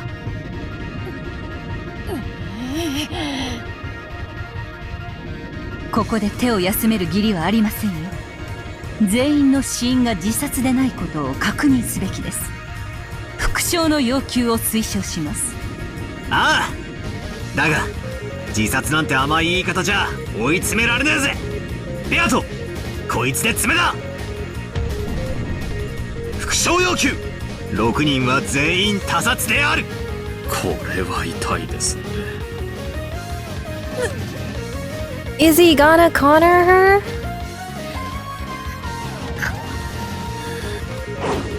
ああ、どうしたよ。6人が殺されたんだろ。最も単純な一番最初の前提の確認でしかないぜ。復唱できねえのか。復唱を拒否する。理由は特にない。ここでの復唱拒否はリザインと同じ意味だぜ。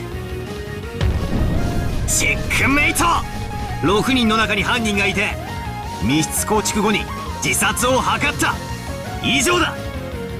待て。言う望み通り赤を行使するぞ。6人は誰も自殺していない。 Oh man. Well, that's not the same as saying that all 6 were killed, done in by a homicide. どうだ、これで満足か。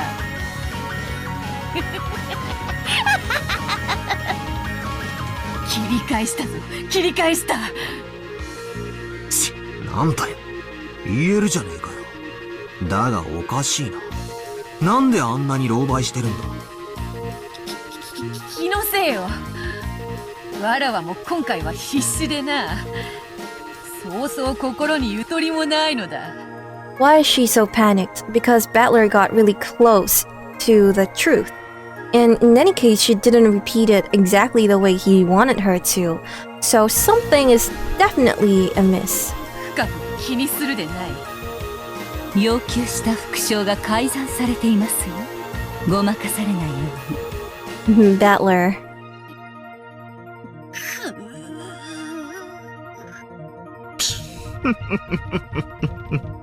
ダメみたいですよ、お嬢様。そうか。6人全員他殺とは言ってない。6人全員自殺にあらずとこいつは言い換えた。ということは他殺でも自殺でもない人間が混じっているということだ。ああ、わかったぜ、わかったわかった。これが真相だ。6人の中に潜む犯人 X は5人を殺害後密室を構築した。そしてそこから何かの方法で逃れるか隠れるかするつもりだったんだ。ところが事故った。 An accident, huh? 本人すらも想定しない理由により事故死し、自ら望まない密室殺人を構築したんだ。これで決まりだぜ、ベアトリーチェ。 Still, however unlikely possible. チェックメイトだ。その程度でわらわが追い詰められると思うか。この程度でリザインを叫ぶものか。その愚かなチェックメイト、わらわの赤き宝刀にて何度でも叩き切ってくれようぞ。6人の中に事故死は。Oh, oh, oh.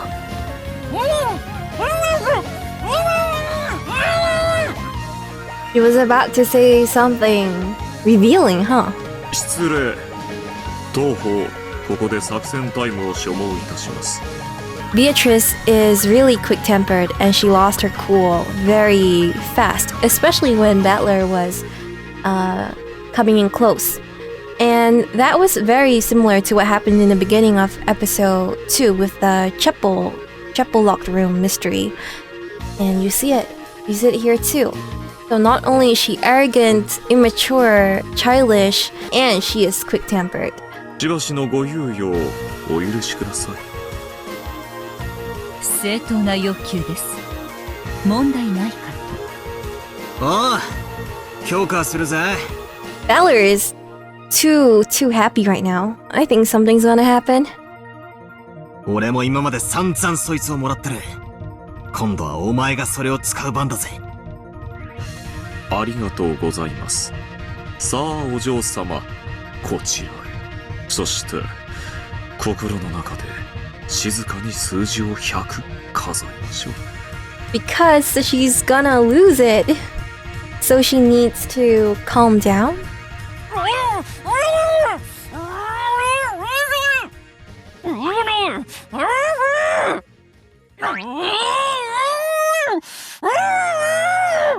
She really is like a child trapped in a adult's body. As Beato grew thoroughly panicked and agitated, Renove had quickly covered her mouth with his hand and suspended the game. He then pulled Beato away in the name of a strategy conference. Are we gonna listen in?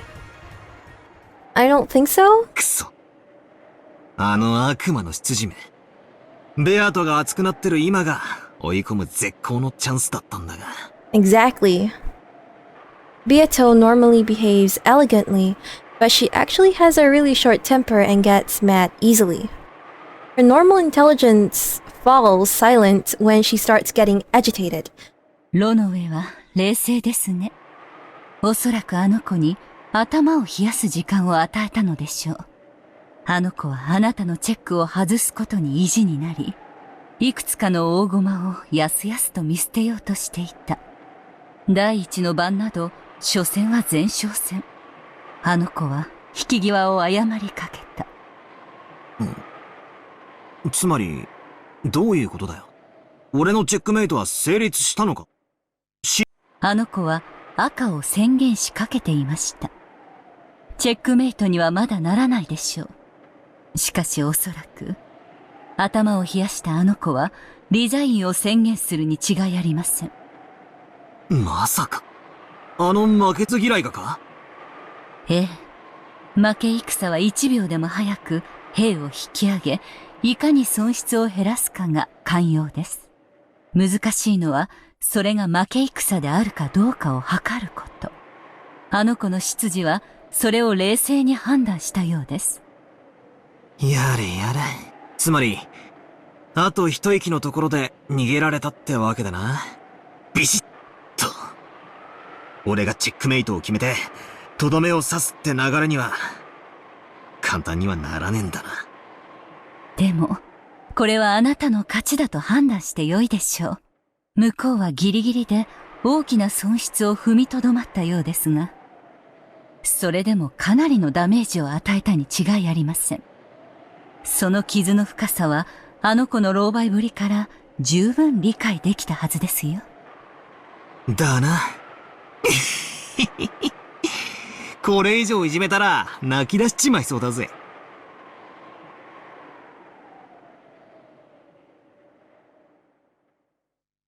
As we talked, Renove returned with Beato, who wore a meek expression. She didn't have the same bold smile as usual, but it looked like the blood wasn't rushing to her head anymore. よう、お前の出番だぜ。次の一手は決まったかよ。デザインだ。Oh! この場はお前に勝ちを譲る。Beato told me that frankly.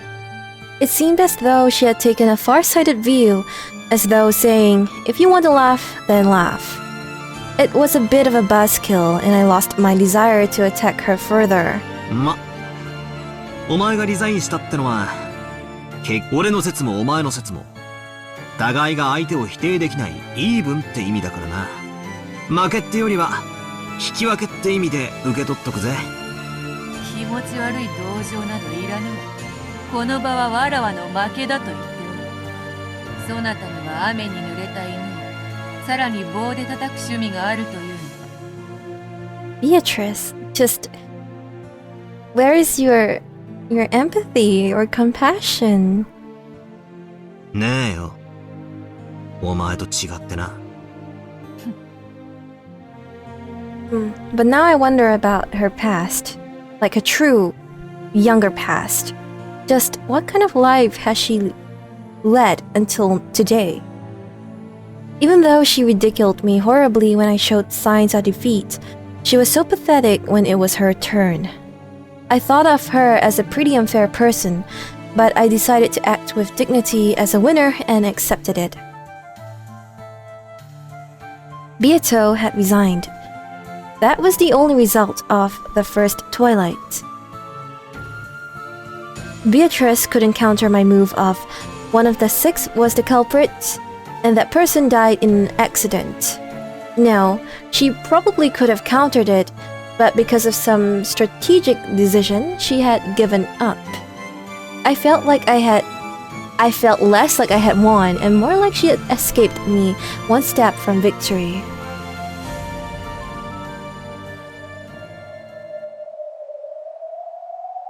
In chess against witches, it is possible to battle onward solely using pieces called X, which don't need explanation.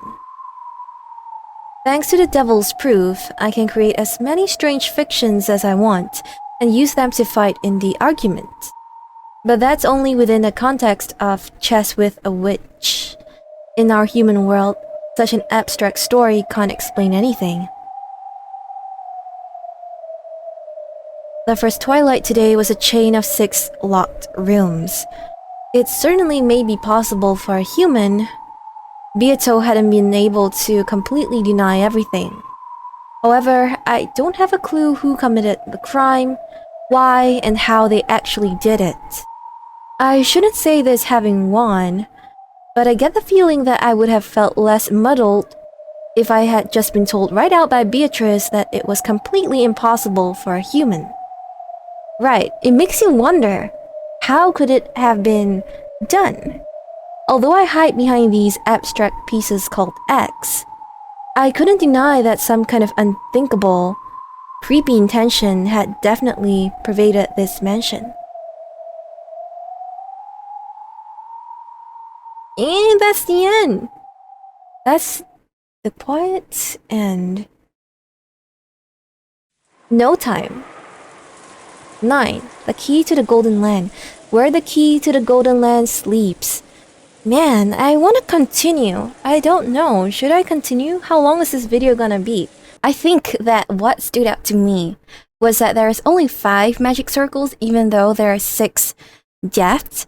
And from what I checked, it was, I think everyone in the mansion had a magic circle on the door, but there was no mention of whether the chapel had a magic circle, but I assume no, because they never mentioned. I mean, there's only 5 magic circles, but 6 dead people. So I assume the chapel doesn't have a magic circle. And who's in the chapel? Well, it's canon. And I spent quite a bit of time thinking about this, but why was it only Canon who didn't have the magic circle? And why was he specifically placed away from everyone in the mansion and in the chapel? I know that his character menu covered something about how he is there to protect the Lord. I don't really buy that. I think that's just kind of what the killer said to, to make things seem more theatrical. Theatric? Yeah. But in any case, Canon being placed away from everyone else is something of interest. And if I was a killer and I wanted to convey a message, then by placing Canon away from everyone in the chapel, I feel like that is the point. That there is something about Canon being there that I want to let everyone know. And Kinzo too, being the only one that was burned, might be something that the killer wants to tell us, or it could also just be something else, as I will explain in a while. But in any case, I kept thinking about it. Why is Canon the only one that's in chapel? In the first twilight, we have the 7th circle of the sun, and the 7th circle of the sun is basically to let the person who carried out the ritual break free from their bonds, whether physically or mentally, right? And I wonder if we can link this back to Canon as the one who struggled the most to break free from his status as furniture. We have seen Shannon very much break free from it and accept her life as a human. She believes that she is a human. But Canon is the one that is always constantly being held back by whatever it is, and he can never truly embrace himself as a human, and instead, up until his very end, always kept thinking of himself as furniture.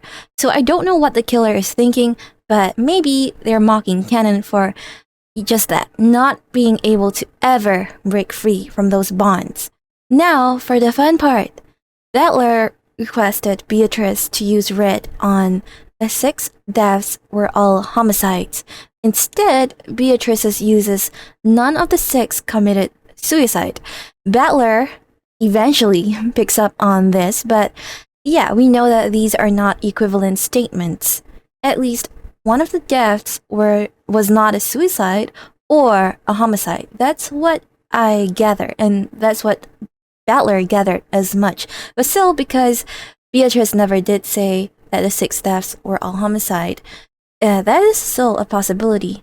But if she did say that, that would actually be more in her favor. So I think there is something fishy going on, of course. In any case, Battler suggests that it was an accident, but Beatrice was about to throw away several important pieces to counter him, suggesting that this line of reasoning is not totally accurate. And in fact, Beatrice was about to state, or likely about to state in red, that there were no accidents. But if all 6 are dead, and by this I mean the ones that she named, and none of them committed suicide, then homicide is really the only thing that stands. And given how panicked she was, I kind of think that there is at least one body that is alive, but that body does not belong to Kinzo and the rest. I think this is where it starts to get confusing, but let me explain, okay? Let me explain. This is gonna sound wild, but of the 6 pronounced dead by Beatrice, confirmed dead in red, what if one of them have already been dead for a long time now, and someone has been assuming their identity? This is crazy. I feel like this is a very crazy theory. So for example, Kinzo has been dead for a long while, but someone else assumed his identity, hence Natsuhi and Krause's suspicious conversation about Nanjo and Genji being on their side. Because, I mean, if you have Nanjo and Genji on your side, these are people who are closest to Kinzo. So at first I did say that what if it was, to kill Kinzo? But what if Kinzo is already dead, and Nanjo and Genji are just protecting that fact? And since none of the siblings aside from Natsuhi has ever met him in person, this could be possible, right? This outlandish theory could pass Beatrice's red truth just fine. Since Kinzo is dead, Beatrice can use red. And the fake Kinzo killed the 5, and then he has the real Kinzo's body somewhere in the room that is burned, and then he slides a key and letter into the room after locking it. That might work. She didn't say I couldn't go about it this way. So that's what I'm working with. I know this theory could be refined a lot more, and feel free to poke holes in this theory. I'd like to think on it a bit more, but I do think this is possible. But if Kinzo is already dead, then why burn him? Why not just display his body out in the open for everyone to ascertain that it is Kinzo and not just some dead body double that Eva and Kirie mentioned? So there's that. Kinzo is definitely suspicious. He might be alive, but if Beatrice says that he's dead, then I don't know. But I do think Kinzo is the most suspicious one here. Canon might have something to do with it. We don't know yet. But yeah, that's where I am right now. So this was a fun episode. I look forward to more locked room mysteries to exercise my brain. And I guess that's it from me. Thank you everyone for watching. Let me know what your thoughts are in the comments down below. And I'll see you guys next time. Bye! I do want to go over the character menu for now. And Kinzo, like I thought, was incinerated. Well, they did say it, but anyway. He was incinerated in the boiler room, and it seems like he didn't fight out of it. So you could assume he was murdered first and then burned, but we don't know. We don't know that for sure. It says, too bad this time, game over right at the very start. For Genji, I did think of this, which was that Genji in the VIP room kind of felt like he was being rewarded for his many years of service, because he has been a very good servant. And so whoever killed him must have really liked Genji and placed him in the VIP room. That was what I thought when I heard that Genji was in the VIP room. Shannon, whose view of the rose garden was beautiful on sunnier days. It is also, I guess, where she was proposed to. Not the parlor, but the rose garden. Canon, the chapel. Even after death, keep on protecting the place important to the Lord. Okay? For Goda, he wanted to gain Kinzo's favor. The room next to the study is appropriate for him. And for Kumasawa, the seldom used guest room on the second floor was his secret napping spot. So, well, in episode 1, remember the character menu was like written all from Maria's point of view. Was that episode 1? Yes, right? It was episode 1. In episode 2, it was a bit more ambiguous. I don't know. I couldn't tell whether it was Maria or someone else. But here, in episode 3, I would say it's definitely not Maria. I don't think so. They know such intimate details of the characters. Like for Kumasawa, that the guest room on the second floor was a secret napping spot. And I feel like this is the kind of thing that you only know if you observe them for a really long time, or that you are very close to the person. But yeah, it seems like there is some meaning to it, and I definitely do think that there is a meaning to the murders, and like someone is killing them and wants to get a message out there for the people who are alive, or even for the people who will eventually come and discover the gruesome murders that took place on the island. In the end, how can the culprit stage all of this as a locked room mystery without actually it being a locked room at all? How did the culprit in the end kill themselves without making it look like a suicide? Right. I mean, these thoughts are in my head. I just wonder how it will piece together in the end.